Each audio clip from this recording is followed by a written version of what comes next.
Are blasting across. Oh, I think we're actually already there. So, by the miracle of digital technology, we are appearing on LinkedIn, Facebook, and YouTube all at the same time. Crazy.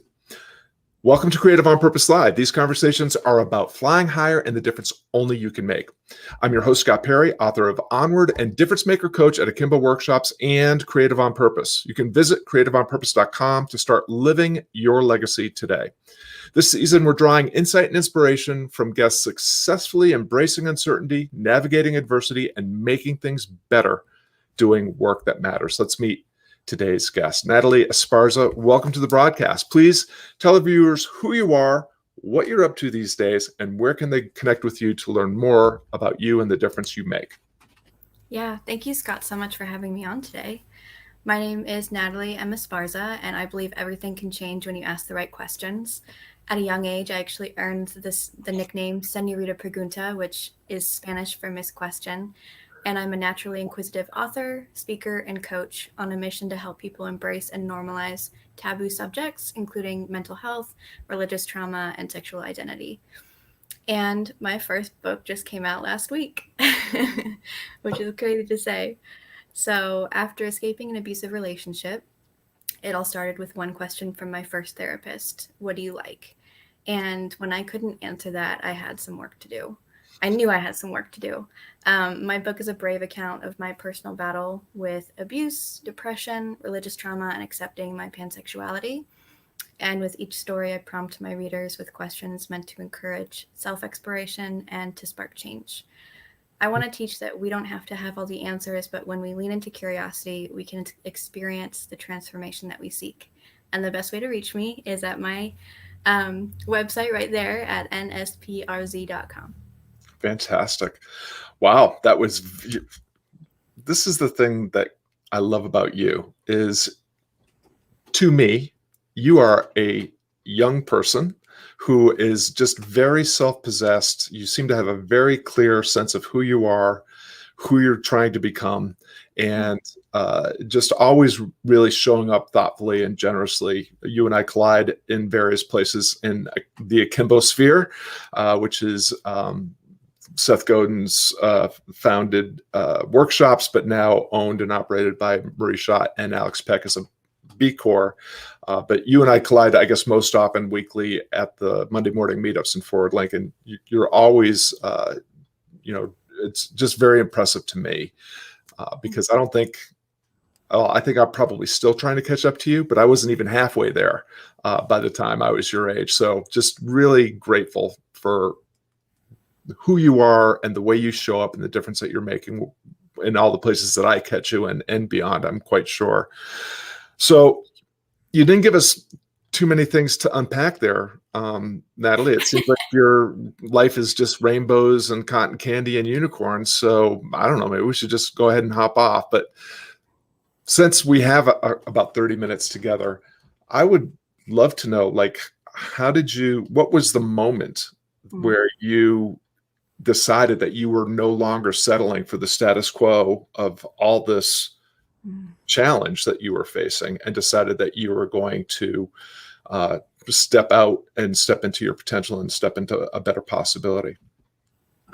It's a really good question. And I think the very first thing that came to mind is that there was no single moment. I can do my best to kind of speak to a few of them.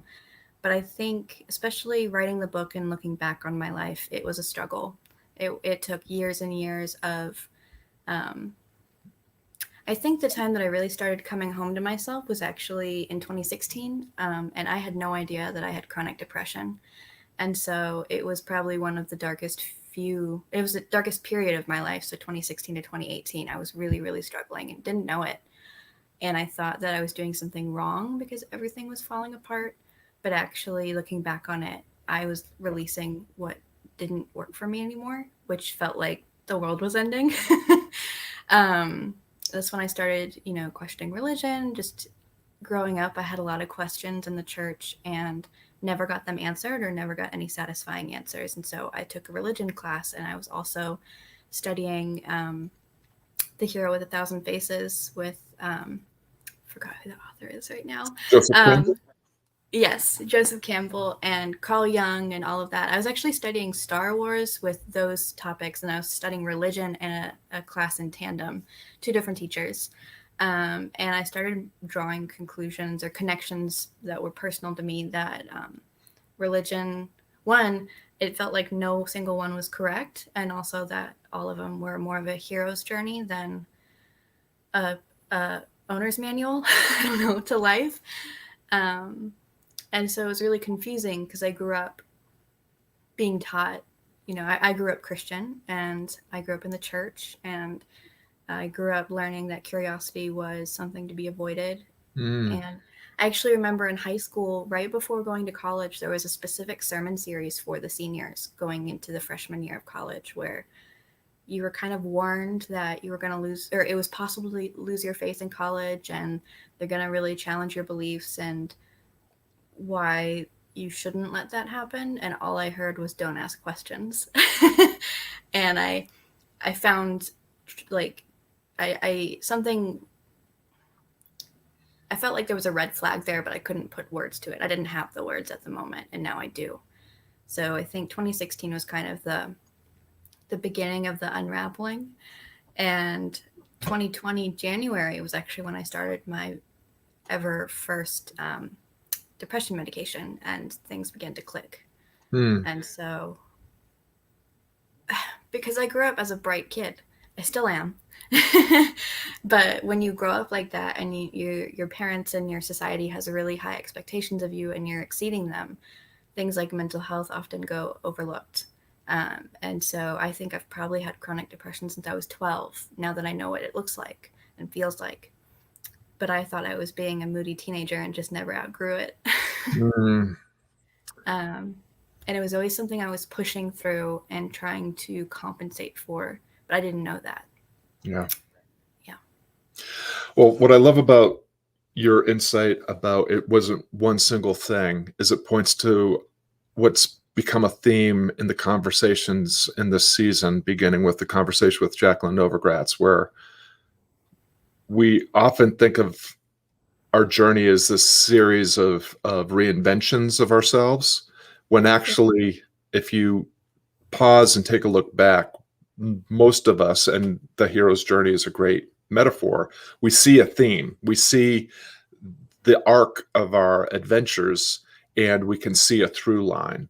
And so Mm-hmm. it's less about this reinventing of who we are, but more of a continuing to step into and becoming Mm-hmm. who we are meant to be, or who we seek to be, or how, however you want to frame it. And so I just love that you kind of caught that in my question, because I totally agree that it's, we're, if we have that self-awareness. And the other thing that leaps to mind is another theme has been this idea of trusting yourself. And I always reference the Goethe quote, which I've been chewing on since I was much younger than you, which is, as soon as you trust yourself, you will know how to live. And it Mm-hmm. sounds like you had this moment where the wee small voice of aspiration spoke to you and you said, yes. It maybe had been denying or running from that voice up until that point, or am I misreading what you were saying? No, it's actually funny. I was trying to, the next thing that came up to mind for me was imposter syndrome and kind of tackling that. And so I feel like that really feeds into what you're asking of trusting yourself. And that is still a journey. I'm still in the process of, do I follow what society tells me to do, or am I going to listen to my gut, which tells me to be very different than anyone else that you might see on the side of the road. So yeah, trusting myself is still a journey I'm walking.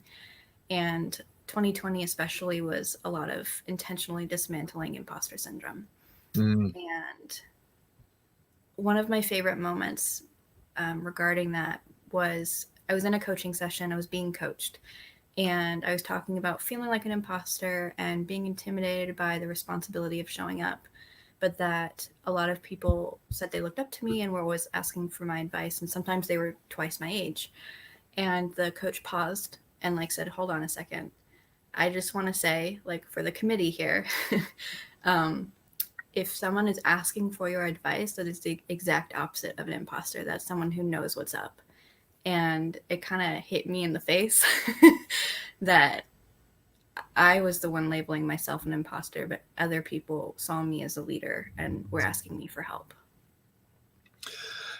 This is the second conversation I've had today. So I was in your chair just before we got on this call, being interviewed by someone, and imposter syndrome came up. And it's this morning during my social media routine, which is literally 10 minutes long, where I just am sharing my quote images and maybe a link to a blog post, I came across on every single platform in my newsfeed was somebody talking about imposter syndrome.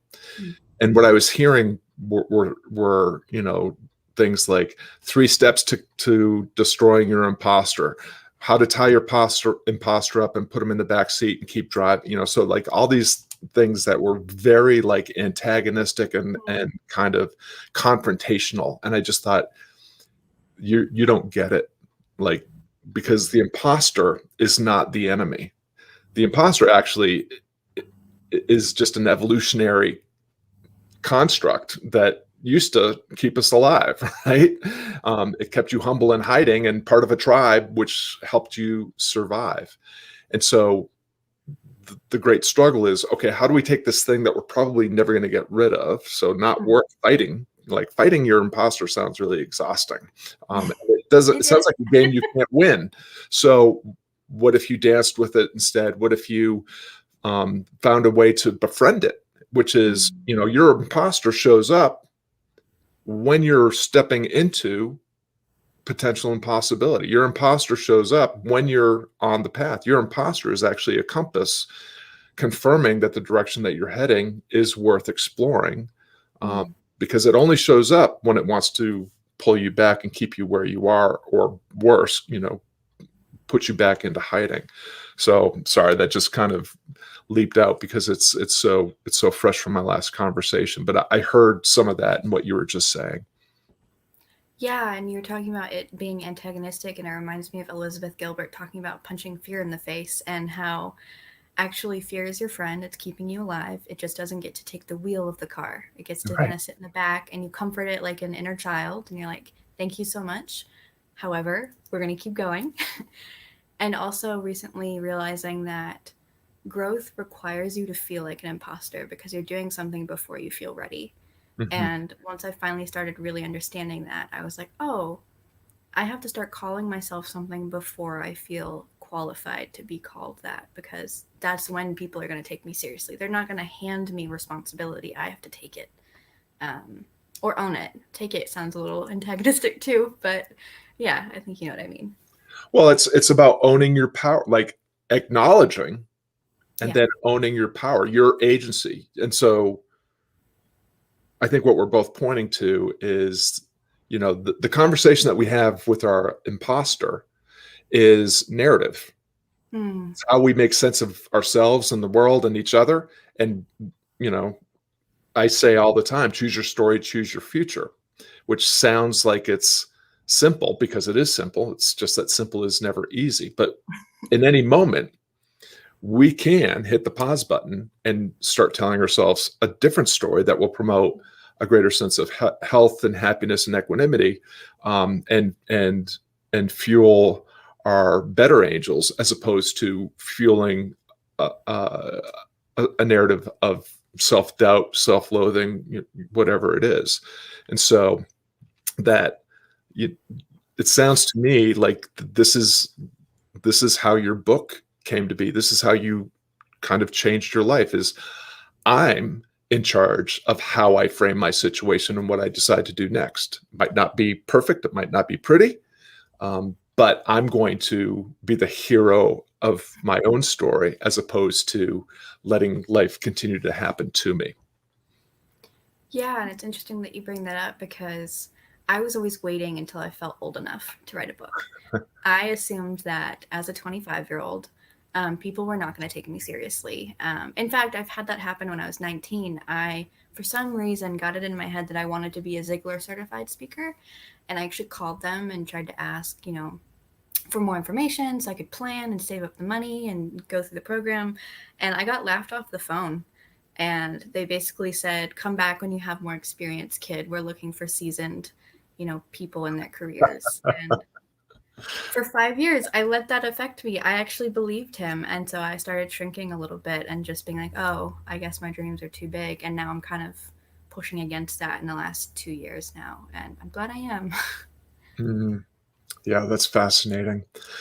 It's what leaps to mind is, as someone that is seasoned, and still seeking to develop my potential and deliver on my promise, and often giving myself permission to try and do things that people would never give me permission to do if I asked or if I wanted to play by the rules.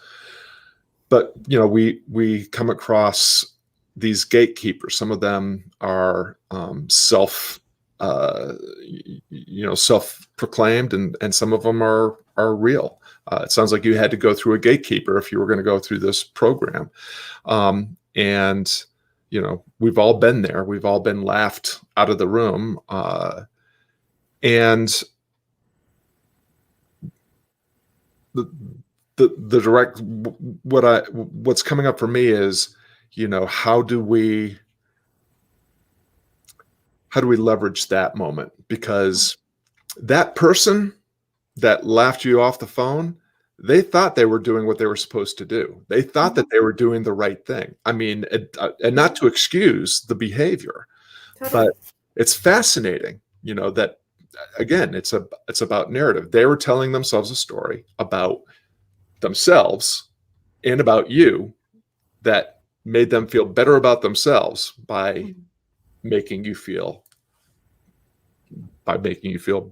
poorly about yourself. Yeah, I don't even know. Yeah. And all that's unconscious, right? I mean, that they weren't motivated by making you. It was like, oh geez, I hope a young 25-year-old calls me up and asks to come into the program so I can laugh them out of the room. I mean, very few people are actually full-blown psychopaths or sociopaths. So much of it is unconscious. So I guess the question then is, well, it sounds like in your response, you could have just unconsciously attached to that narrative and felt badly. And instead you hit the pause button on the reaction and framed a response that allowed you to leverage that moment to continue to step into potential and possibility by going somewhere else or going in a different direction. Sort of. I mean, that happened when I was 19, so I actually did take it to heart a little bit, and I regret doing that. But now it's a story I can tell about. Don't take that to heart. But yeah, that happened before 2016, and then I had my depressive episode where I was questioning myself a lot, and I didn't believe in myself or believe any of my dreams were possible. And then in 2020 on, I mean, that's when I did the Alt MBA. That's when I did the Emerging Leaders program. That's when I decided. I actually dropped out of a master's program to write this book because I thought I wanted one thing, and I realized the way to get it wasn't more education. It was to start actually making the difference. And in order to do that, the first thing I wanted to do was write a book. So I'm curious about this because I didn't write my first book until I was in my 50s. And the big benefit for me, I mean, I make enough on my book sales every month to take my wife out to dinner. So it's not like it's funding my retirement or paying my mortgage, but the big benefit has nothing to do with how many people read it or how much Amazon sends me every month. It's how it helped me organize my ideas, arrive at greater clarity about who I am and what I'm here to do, and gain confidence in the process that I'm developing to help others discover, develop, and deliver the difference only they can make. So I'm just curious, what was the process like, and what has writing this book, how has it helped you in terms of the clarity and confidence piece? Yeah. There's a couple different points rolling around my head. So the first thing is I got lucky with this program, and it was someone teaching you how to write your first book as if it were your second. So you're not a first-time author. Most first-time authors have this idea of what writing a book takes, and often try to write it chronologically and try to write it all by themselves and then turn in a draft and think they're done and all of that. And so I actually had a developmental editor come with me through 5 months of writing the first draft. And turning that first draft in was really uncomfortable because I'm a perfectionist and there were still holes in it. And it was good, it wasn't great. And I knew that. And then I submitted it to the acquiring editor, and they read it and gave me, like, I didn't ever work with them. They just gave me a bunch of feedback. And then I did that round of edits. And then I had a marketing and revisions editor who helped me with both marketing and those final rounds of edits. It was several of them. And I had beta readers. And I think it's the kind of opportunity that not a lot of people actually get with their first book. And I was very thankful to have found it. And so that's the actual physical doing it piece that I think is different than maybe other people. But also, two more things. The first thing is I wanted to walk away from this project multiple times, and that surprised me because I was so committed to it. And yet there were at least twice where internally I kept saying, I just want to burn it all. I don't want anyone to read this, and I'm done, and it's too hard. And I was so thankful that I had an editor that I had paid. And so we were meeting every week, and I couldn't just walk away because, I mean, I could, but I didn't want to because of that. It wasn't just me, in a one-bedroom apartment, and no one knew about it already, so I could just stop. And then finally, how it changed me, a lot of what I wrote about, I had actually blocked. And so it required digging it up and analyzing it. And the first draft had like just the outline really, and then the revision process. I don't know why I wasn't in therapy, but I wasn't, and it required going into the details of all these different things, including like an abusive relationship and a couple other difficult subjects. But it helped me connect dots and really understand myself and my message, because at the beginning of 2020, I wanted to start a coaching business, but I didn't know what I was doing. And finally I realized, well, if I write a book, at least I'll understand what I'm trying to say and understand, maybe be able to show people where I'm coming from if they read a book about my story. Well, it's interesting that you began this conversation with the hero's journey, and you just articulated one of the steps in the hero's journey, which is refusal of the call. I wanted to burn this book several times. And that's, I think every writer has that feeling at one point or another. And sometimes actually there are definitely things that I've written that I've walked away from that were where that was the right choice. But the other thing that just came up for me, and I don't know if you've read Stephen Pressfield's The Artist's Journey, but it sounds, what he says is at the end of the hero's journey, you have a gift, and you're sharing your gift with the community. And that's the beginning of the artist's journey, which is, we go through, I think, multiple hero's journeys and artist journeys in our lives, but now you have this gift of the book, greater clarity and confidence about your process and your approach to coaching and whatever else it is that you're beginning to unpack. And now begins the artist's journey, which is, how do you share the gift? How do you enhance the lives of others through the thing that you've created? So as we're winding down our time together, Natalie, the two last questions. The first is, what's next for Natalie Esparza? Oof. What's the next step in the artist journey? Yeah, no, I'm still working on it. I have a couple different things rolling around in my head.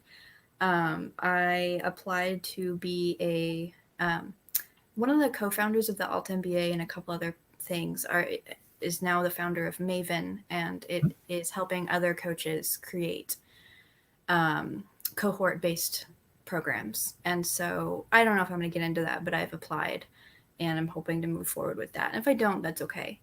I do have at least 2 more books rolling around in my head, and I don't know when they're going to get written because I do want to take a break. I've been pushing myself extraordinarily hard last year, and with everything else going on, it's a lot. It's starting to really add up and hit me, and I need to decompress a little bit. But yeah, I'm looking forward to continuing doing interviews, and I'm still seeking, podcasts and articles and whoever else wants to talk to me about this. And I've been starting to do workshops with my book, and I had my first one last night, and I ran it like an akimbo meeting. And so we had questions, and it was a really in-depth conversation, and people were starting to get really vulnerable, and some of these people didn't know each other, and I was really proud of creating that space. So I hope to continue doing that.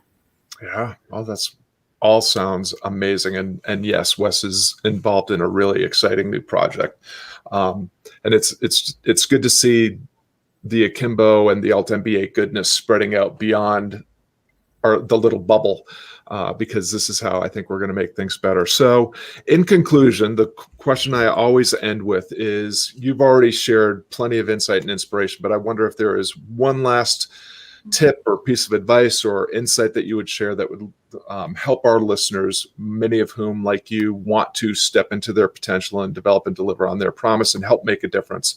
What's an insight, a piece of advice, a tip that you like to leave them with? I think one of the things I discovered while writing my book had to do with curiosity. And there are two reasons why I found curiosity is so important. The first is releasing narratives. And so asking questions requires us to consider letting go of previously held beliefs, which I think a lot of people find really difficult, including myself. It's something I'm training myself to do. And the second thing is embracing possibility, because letting go of what we know makes room for what might be missing. And stepping outside our comfort zone is the only way to grow. And so that's why I'm so focused on curiosity, because a lot of people are like, oh, that's such a, everyone's curious. But the thing is, speaking of gatekeepers, we have internal gatekeeping, oh, we don't talk about that. Mm-hmm. Or there's certain, subjects that are just avoided, but they're still in society. They're still affecting us, like mental health. And we need to start talking about them. So. Yeah, brilliant. Love that. Well, thanks everyone for tuning in. Natalie and I really appreciate you lending us some of your valuable time and attention. We hope that today's broadcast motivates you to fly higher and lean in to an endeavor that matters with a little more curiosity and courage. You can learn more about Natalie Esparza at nsprz.com. And of course, it's always great to hear from you at creativeonpurpose.com. Now, take what you've learned here, take the insight and inspiration from this conversation, and go out and make the difference only you can make. Natalie Esparza, thank you so much for your time today. Thank you, Scott.